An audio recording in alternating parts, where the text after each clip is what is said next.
So I'm going to show you how to see your mobile data usage on your OnePlus 15.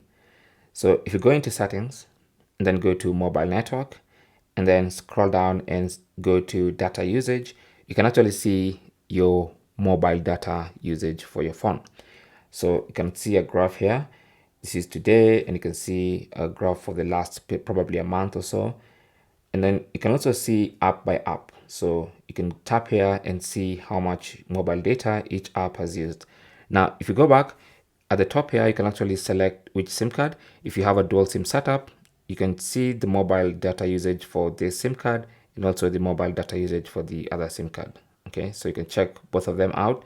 And also for each SIM card, you can set the data usage limit. So maybe you can set a data usage limit. It's going to be off by default. So if you enable it, you can enter maybe, let's say 10 gigs. I'm going to change here to GB. Let me say 20 GB.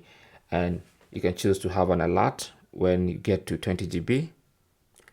Or you can have your phone alert you and also turn off mobile data once you get to that limit. Okay, so that's how you can set mobile data usage limit. And then also you have data saving. You can enable it, and then you have some network access permissions, which you can enable or disable some specific apps from accessing mobile data. Thanks for watching. Don't forget to like and subscribe, and good luck.